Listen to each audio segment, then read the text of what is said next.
네, 오늘은 안디옥 교회에 대한 일어난 사건들, 또 이제 시작되고 전도하고 성장하는 부분들을 우리가 좀 보게 됩니다.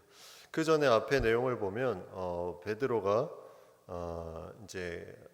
그가 이제 사역했던 부분들을 고넬료의 어떤 부분들을 보고하고 그 얘기를 듣고 이방 사람들이 처음에 그렇게 함께 했다는 것을 듣고 헬라인 성도들이 이해하지를 못하죠. 어떻게 무할례자들하고 같이 집에 가서 식사를 할 수 있냐 이러면서 이제 비난을 하게 되는데, 결국 마지막에 결론은 오늘 읽었던 앞에 18절 말씀대로 그들이 이 말을 듣고 잠잠하여 하나님께 영광을 돌려 이르되, 그러면 하나님께서 이방인에게도 생명 얻는 해결을 주셨도다 라면서 이제 그들이 처음에는 비난하는 그런 자세에서 이제는 그것을 받아들이고 이제 이방인에게도 생명 얻는 해결을 주셨구나 하면서 이제 영광을 돌리는 이제 그런 부분들로 마무리돼서, 이제 이런 이방인에 대한 더 이상 이제 율법적이거나 어떤 자신의 어떤 교리나 그런 부분들을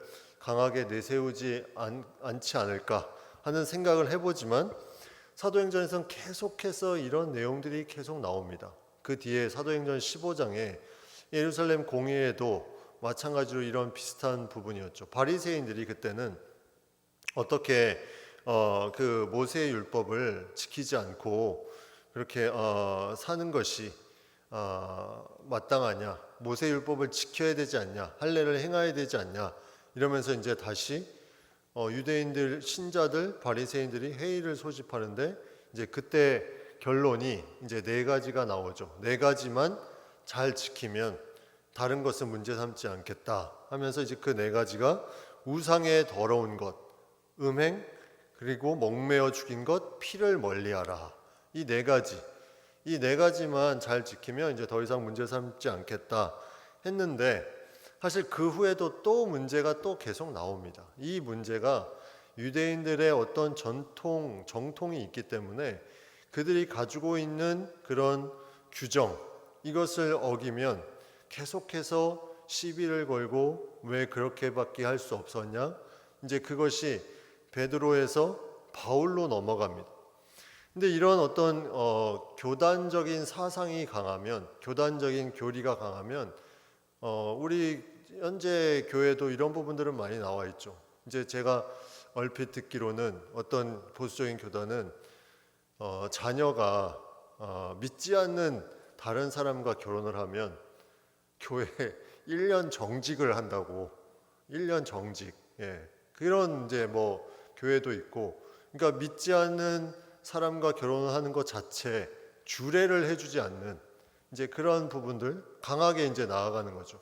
그게 이제 본질이냐 비본질이냐, 물론 교회는 이제 그게 본질이라고 생각할 수 있지만 그런 규정들을 계속 가지고 있다는 거죠. 우리가 교단마다.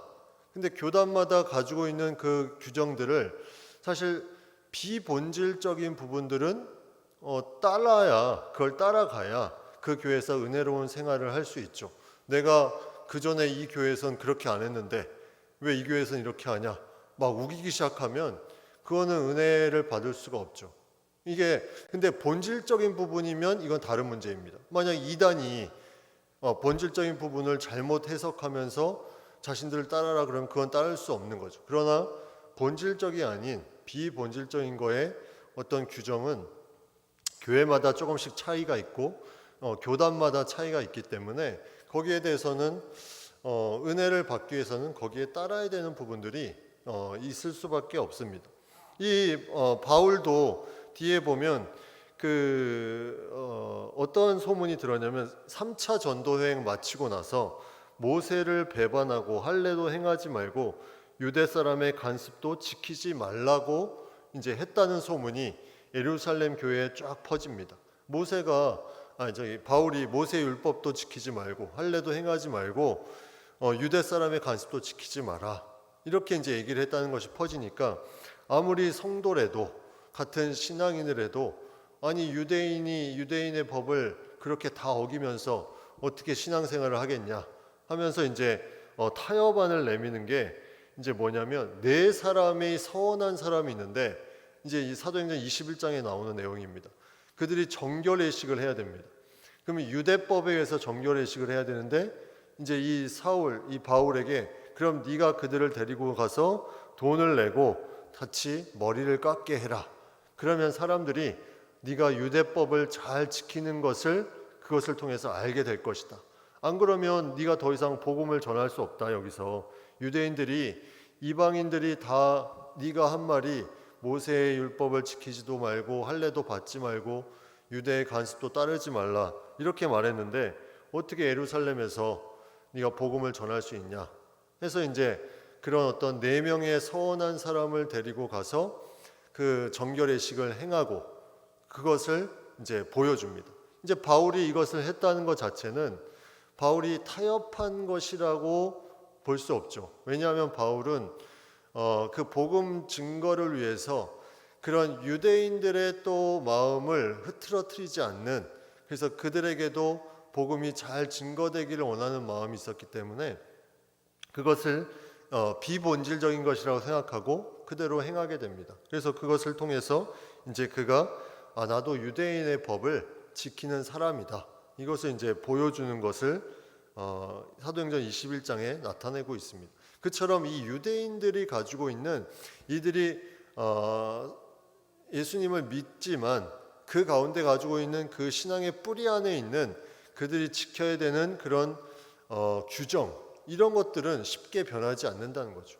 그래서 그거를 계속해서 고집하는 부분들이 우리가 이제 있다면 그 교단을 따라갈 수밖에 없어요. 그 맞는 교단만 계속 따라갈 수밖에 없죠. 근데 복음의 본질적인 것이 아니면 그 모든 것에 열려 있다는 마음을 가지고 그게 이제 수용이 되면 이제 어느 교회 가도 뭐 방언 기도를 하던 조용한 묵상 기도를 하건 뭐 그 구분 없이 본질은 믿음으로 구원을 얻는다는 거기 때문에 그것만 정확하게 있으면 우리가 어느 교회에 가서든 그 규정을 따르면서 은혜를 받을 수 있다는 거죠. 근데 이 당시에는 이제 이 유대인들의 그런 삶의 정황을 좀 안다면 유대인들이 어떠한 마음이 있었겠습니까? 로마의 지배를 받으면서 너무나 힘든 상황이었겠죠. 로마의 지배를 받는데 자기들이 가지고 있었던 오래된 것들까지 다 무시한다 누군가? 이러면 진짜 아무것도 할 수 없는 정체성의 문제가 생기는 거예요. 그래서 우리가 신앙에 예수님을 믿지만 우리가 유대인으로서 가지고 있는 것은 제대로 누리고 그것을 지키고 나아가도록 하자. 이런 것이 이제 유대인들이 가지고 있는 그런 마음들이었죠. 그래서 그것을 무너뜨리려고 하면 이제 화가 나는 거죠. 왜 우리가 로마의 핍박을 받아서 자유도 없고 그런데 왜 유대인의 고유한 그런 간습까지 다 없애려고 하느냐 하면서 이제 나아가는 부분이 있었기 때문에 이제 이해가 되는 부분입니다. 그래서 그런 어떤 시대적인 상황에 이 바울도 이해를 하고 그 정결례식을 통해서 나도 유대의 법을 지키는 사람이다.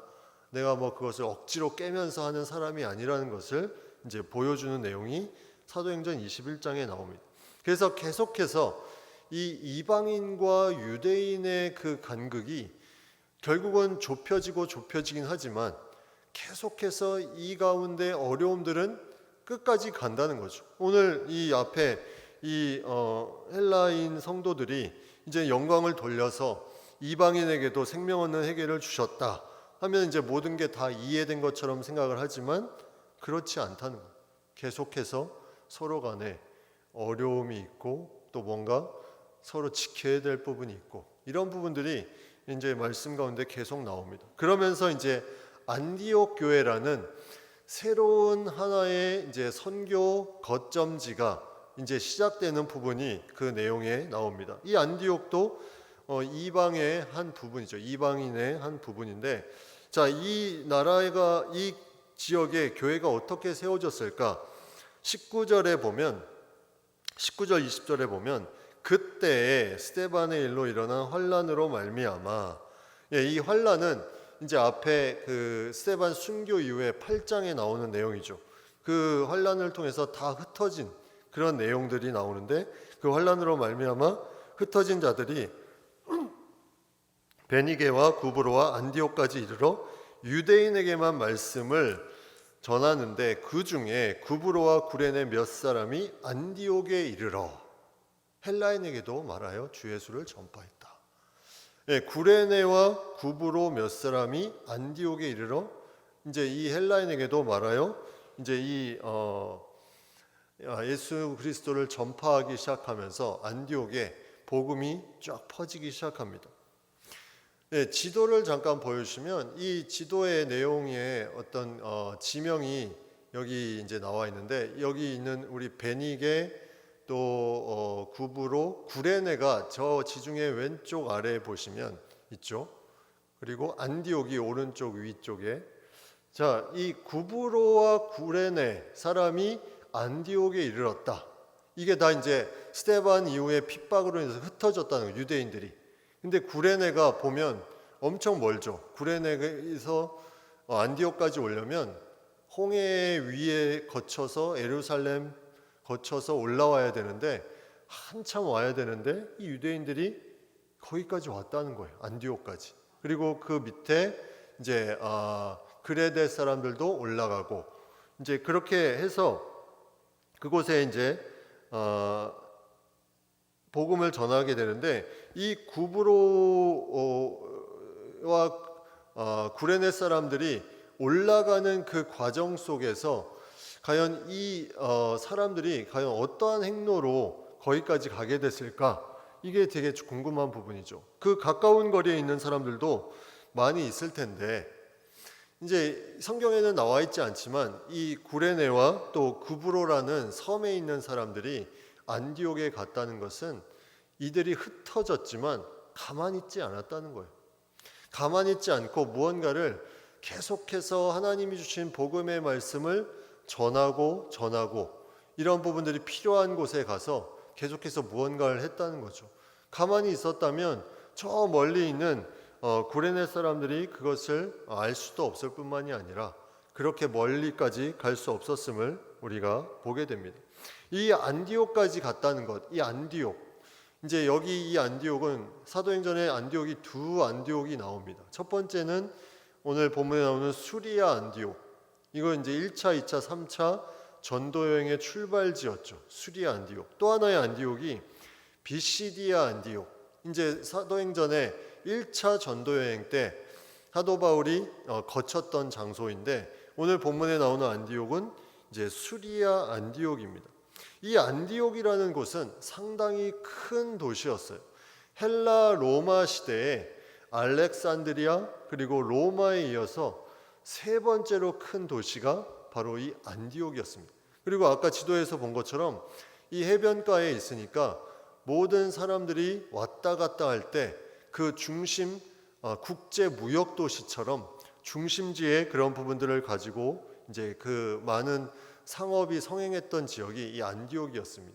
도시도 크고 그런 국제적인 일들도 많이 나타나는데 또 하나 안 좋은 점은 이 도시에는 많은 뭐가 있었을까요? 우상들이 있었습니다. 이방 사람들이 왔다 갔다 하니까 우리도 어디 이슬람 나라에 가면 그 나라의 어떤 기도하는 이제 기도처가 공항마다 있죠. 그들 이슬람 무슬림들이 기도하는 그런 부분들이 있는 것처럼 그 이방 사람들이 계속 왔다 갔다 하면 그곳에 그들이 종교 생활을 할 수 있도록 무언가를 만들어 주는데 그런 부분들 이단들이 엄청나게 많았던 곳이 바로 이 안디옥입니다. 그러면 이방 신도 많고 그 다음에 국제 무역 도시로 사람들도 왔다 갔다 많이 하고 그리고 이곳이 항구와 연결돼 있고 많은 것들이 그 가운데 이제 이루어지는 그 가운데 독보적인 하나의 이제 그룹이 생기기 시작합니다.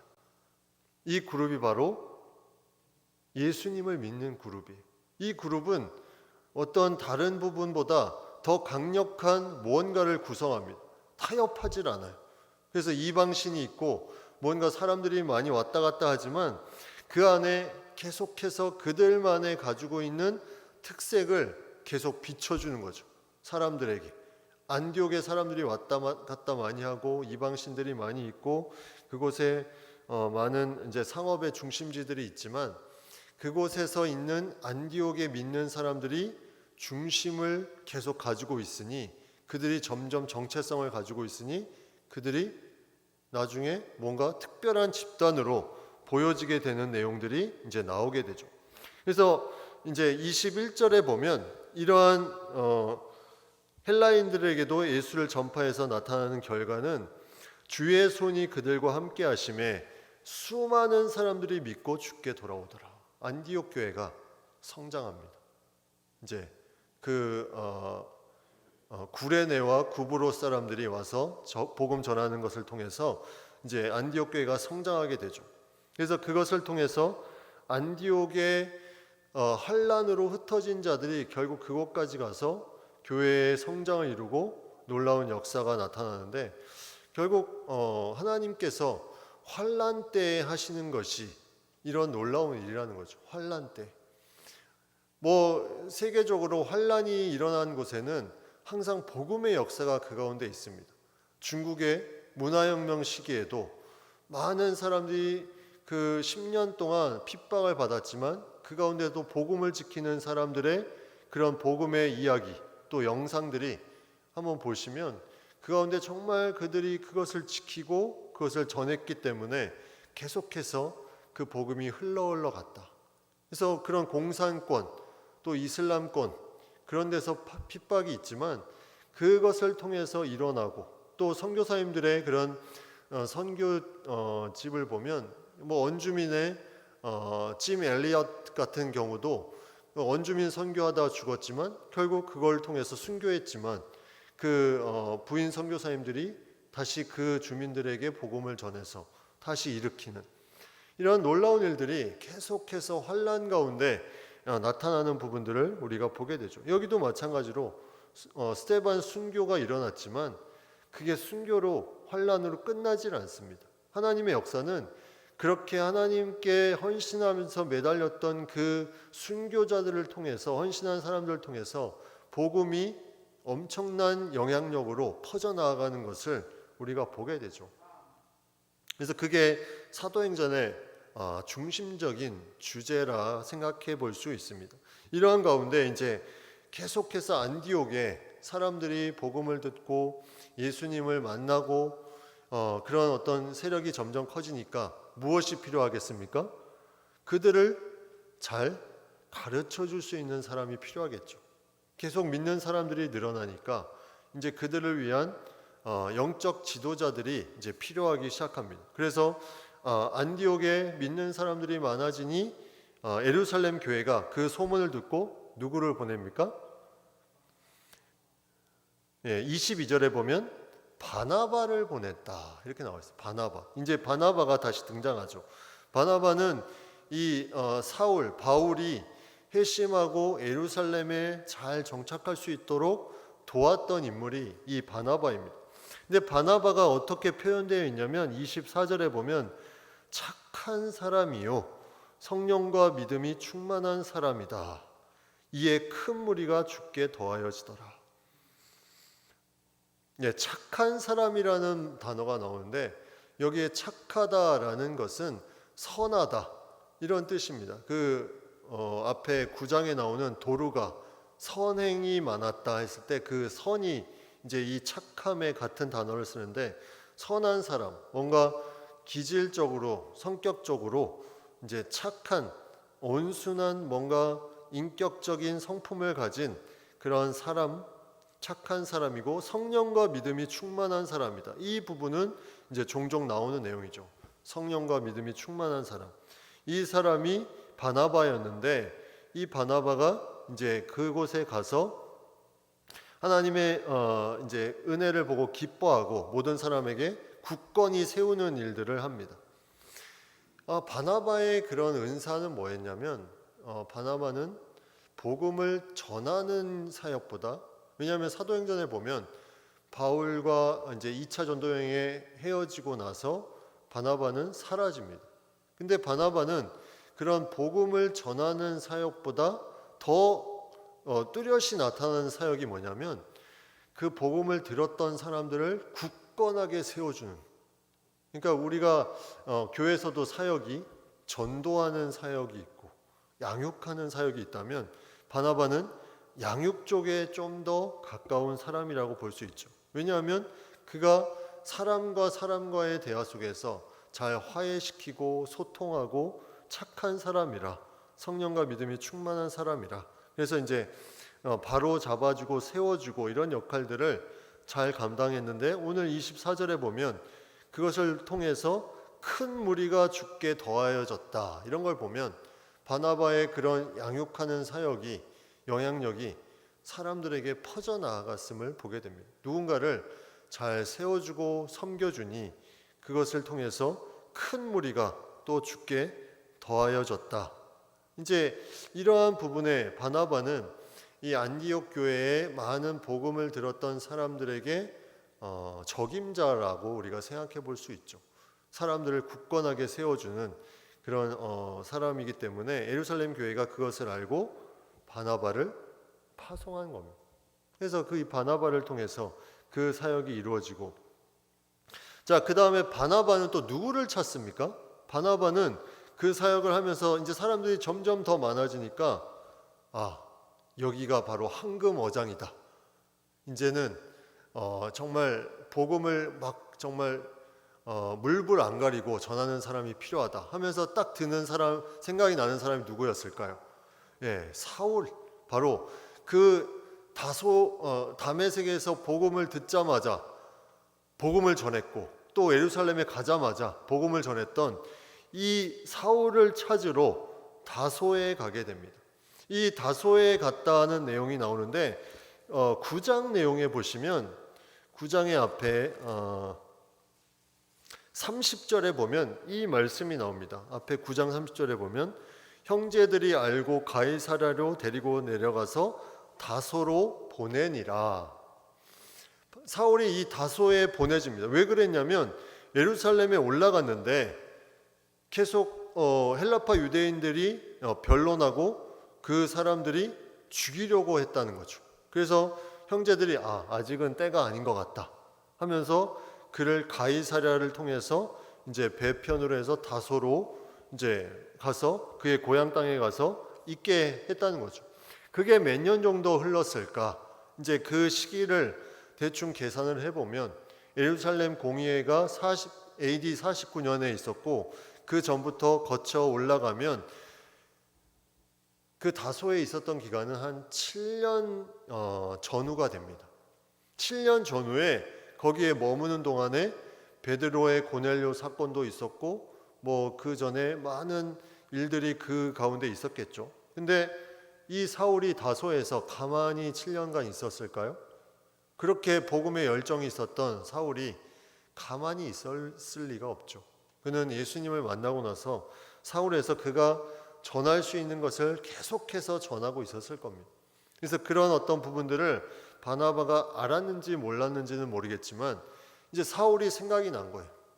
그 복음의 열정을 가지고 전하는 이 사울이 이 지역에 필요하다. 그래서 이 바나바가 사울을 찾으러 다소에 가서 안디옥에 이제 데리고 옵니다. 그래서 그 둘이 안디옥에서 1년 동안 이제 그 사람들을 가르치고 복음을 전하죠. 이때 이제 처음에 26절에 보면 제자들이 안디옥에서 비로소 뭐라고 나옵니까? 그리스도인이라 일컬음을 받게 되었다. 그리스도인. 이제 그리스도인이라 일컬음을 받았다는 것은 그리스도인이 그들의 정체성이 되었다는 거죠. 아까 말한 것처럼 이 시기에는 많은 이방신들, 또 많은 무역상들, 왔다 갔다 하는 사람들, 또 이 지역이 이제 물이 많고 비옥해서 이제 많은 것들을 이제 상업적인 도시로 있었는데, 사람들이 보니까 쟤네들은 뭔가 좀 이상한 집단 같아. 그러면서 불러준 이름이 뭡니까? 그리스도인이라는 거예요. 그리스도인. 이 사도행전에 그리스도인이라는 게 이제 사도행전에 2번 나오고 신약성경 전체에 그 외에 한 번 나와서 총 3번이 나오는데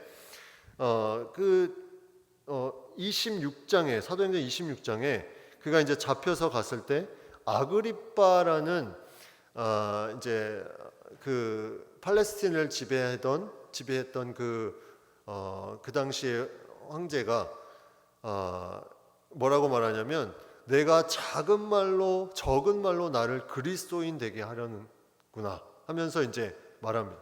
바울이 복음을 전했더니 네가 이 적은 말로 나를 그리스도인 되게 하려는구나, 이런 부분이 나오죠.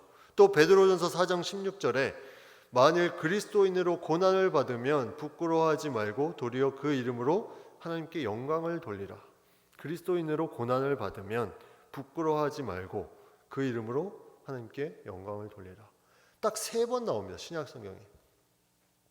그러면 이 처음으로 나오는 사도행전 11장에 그리스도인이라는 이름이 과연 그들이 붙일 때 이게 정말 좋은 의미에서 붙였을까요? 아니면 약간 조소하는 듯한 의미에서 붙였을까요? 이 성경에는 나와 있지 않죠. 안디옥에서 비로소 그리스도라는 말은 메시아, 기름 부음을 받았다, 이것을 헬라어로 번역한 말이 바로 그리스도, 그죠? 그래서 그리스도인, 너희들은 기름 부음을 받은 자들이다, 메시아주의적인 자들이다, 그 유대적인 율법에 하나님의 기름 부음을 받은 자들이다. 그래서 이런 부분들을 이제 사람들이 일컬었다, 이렇게 나와 있습니다.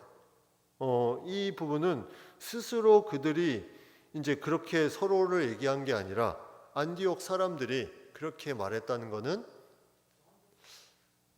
그들이 신앙이 없었기 때문에 그것을 뭐 존경하거나 그런 뜻보다는 아마도 그들을 이제 하나로 잡아서 약간 조소하는 듯한 느낌으로 말하지 않았을까. 이제 우리 현대 사회에서도 이제 그런 이상한 용어들을 이제 많이 쓰죠. 뭐 SNS나 그런 부분 보면 믿는 사람들을 이제 뭉쳐가지고 약간 안 좋은 의미를 표현하면서 그런 약간 조소하는 듯한 부분을 말합니다. 그런데 놀라운 것은 세상은 그렇게 조소하든지 인정하든지 상관없이 그들이 조소해서 그렇게 불렀을지라도 그들은 실제로 그리스도인이었다는 거죠. 실제로는 그들은 이해하지 못하고 그렇게 불렀지만 실제로는 그들이 정말 하나님의 기름 부음을 받은 그런 하나님의 백성들이었음을 그들은 믿음이 없지만 그것을 그들이 인정해 줍니다. 마치 예수님이 십자가에 달리실 때 그 죄패에 뭐라고 기록했습니까? 유대인의 왕. 그들은 조소하면서 그렇게 붙여놨지만 그거는 진리였다는 거죠. 이게 이제 세상 사람들이 그렇게 조소하면서 말하는 것이 하나님이 그 백성들과 그 사람들에게 진리의 말씀으로 이렇게 다가오는 그런 부분들로 이제 성경은 우리에게 말씀해주고 있다는 거죠. 그들은 그런 부분으로 말했지만 하나님은 그것이 백성들에게는 은혜가 되는, 그래서 그것을 통해서 우리가 정말 구별되어 살고 있구나.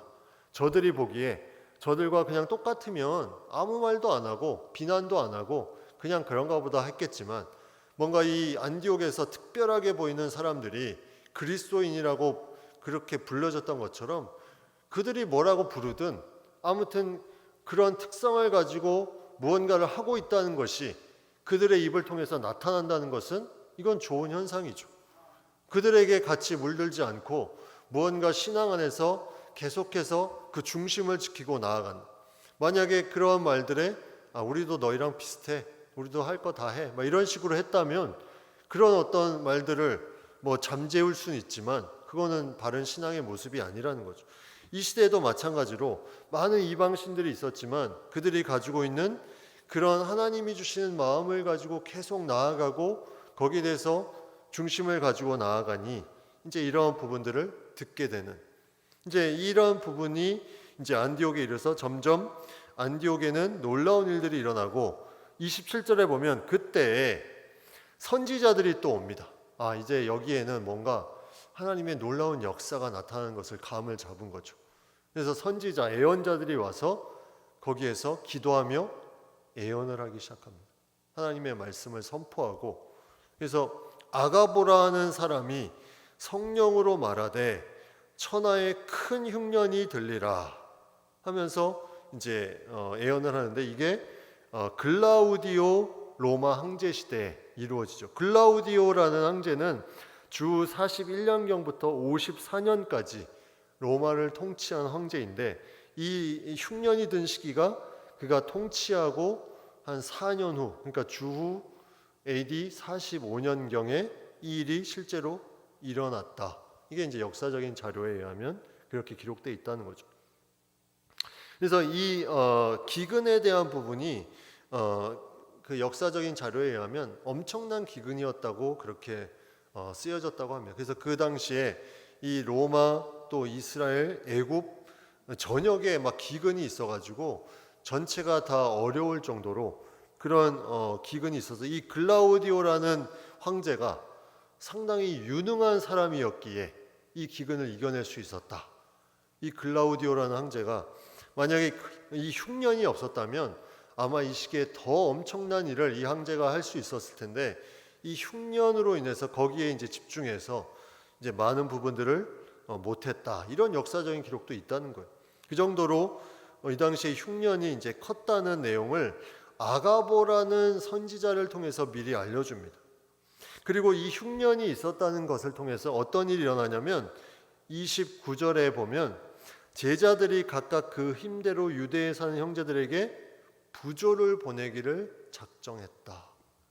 이게 이제 완전히 역전이 되는 일이 나타나죠. 복음을 안디옥 교회에 전했는데 흉년이 이제 예루살렘에 들었다는 거죠. 그래서 안디옥 교회 교인들이 부조는 뭡니까? 구제헌금입니다. 지금 말하면 이 구제헌금을 모아서 돕기로 작정을 합니다. 그래서 선교지에 선교를 열심히 해놔서 막 여러 가지로 복음을 전하고 교회도 세우고 잘 해놨더니 그 선교를 보낸 교회가 힘드니 이제 그 선교로 해서 세워진 교회가 그 교회를 돕기 시작한다는 거죠. 이게 아름다운 모습 아닙니까? 안디옥이 유대에 사는 형제들에게 그 구제헌금을 보냅니다. 누구의 손에? 바나바와 사울의 손에 이제 보내게 되죠. 그래서 이 안디옥에서 이루어진 놀라운 역사, 이 시대에 한 40년, 50년, AD 40년, 50년 이 시대에 이런 안디옥에서의 놀라운 역사는 전도와 또 사람을 세우는 것과 또 그들이 성장해서 다른 교회를 돕는 것과 이런 어떤 선교의 그런 모델을 보여주는 듯한 그런 부분들을 보여줍니다. 그래서 그곳에 전도하러 가고 또 가르치고 많은 사람들을 세워나가면 그들이 이제는 거꾸로 그 보낸 교회를 돕고 후원하고 이제 반대로 후원했던 선교지가 후원자가 돼서 그 교회를 돕고 이런 부분들이 나타나는 이게 아름다운 선교의 모습이죠. 그래서 오고 가는 부분들 이런 놀라운 역사가 계속해서 이 사도행전 가운데 이루어지는 것을 우리가 보게 됩니다. 그래서 사도행전에 보면 이 바울이 계속해서 예루살렘에 방문하고 또 이제 은둔해 있고 방문하고 은둔해 있고 이런 부분들이 이제 반복되다가 나중에는 선교를 갔다가 예루살렘에 가고 선교를 갔다가 예루살렘에 가고 이게 이제 또 반복이 됩니다. 그래서 바울은 전체적으로 예루살렘에 방문한 그런 부분들이 그가 다메섹으로 간 이후에 한 5번 정도 이제 성경에 기록되고 그 다음에는 로마로 이제 잡혀가죠. 3차 전도행을 마치고 이런 어떤 복음의 역사가 계속해서 베드로 그리고 오늘 본문 이후로는 이제 바울이 그 이제 바튼을 받아서 그가 또 이제 달려가는 부분들이 사도행전에 계속 나오고 있습니다. 이것이 사도행전의 복음의 놀라운 능력이죠. 우리에게 보여주시는 복음은 사람들을 통해서 계속해서 퍼져나가고 있다. 이 부분을 우리에게 말씀해주고 있습니다.